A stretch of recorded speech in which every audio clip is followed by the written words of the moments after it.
So today's topic du jour, unfortunately, is not from a TikTok clip that I can stitch. There's no stitch incoming. I was watching this Somewhere News video on Tradwives, but unfortunately, the clip that I was looking for on here isn't on TikTok, so it is what it is.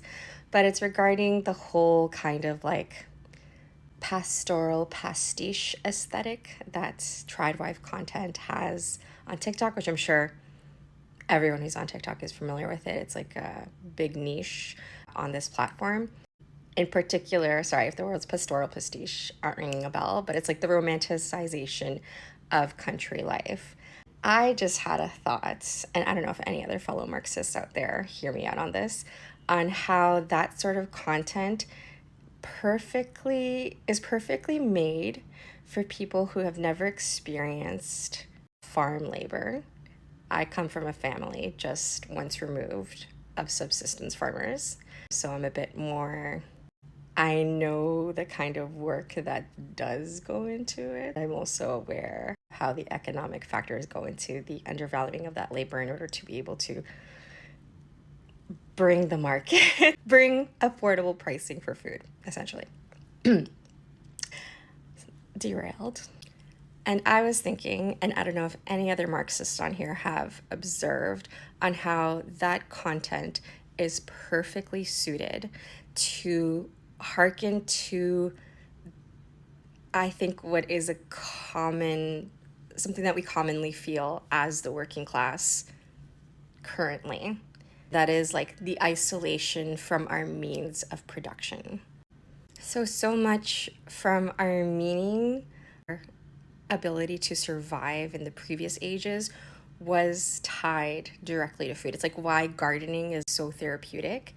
It's because you are putting in value work, and then what I would arguably say is like a hippy dippy person, you're putting in love into the caring of the plant. That's why it's so satisfying to have stuff grow from your garden, to be able to feed yourself.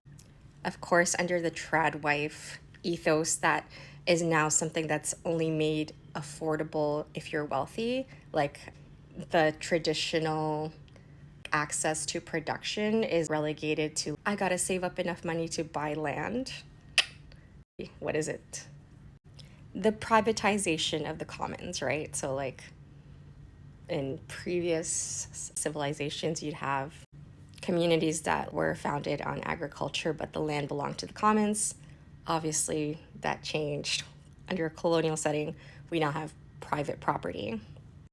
What the content is selling to you is that connection, that lost connection to the means of your own production in like the most fundamental way, which is food.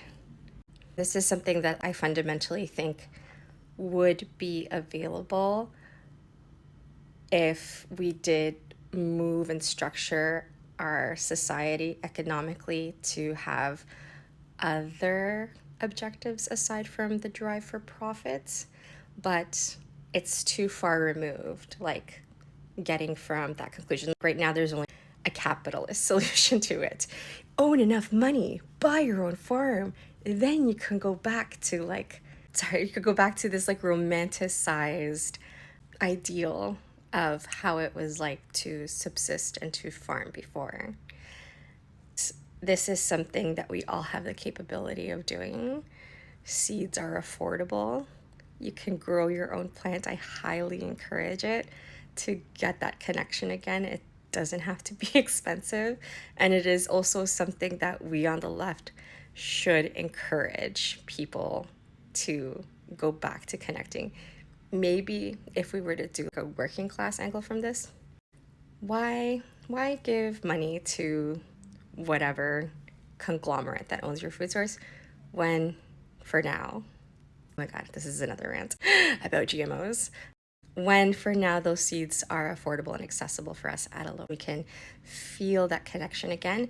And it is also something I think that we Marxists need to, like, I feel like we have a bit of a marketing issue. That's our thing. We pointed out the isolation of having capitalist post-industrial structure, the isolation from our means of production. we can invite that into people's lives again, or whatever their interest is. That's the future we're fighting for.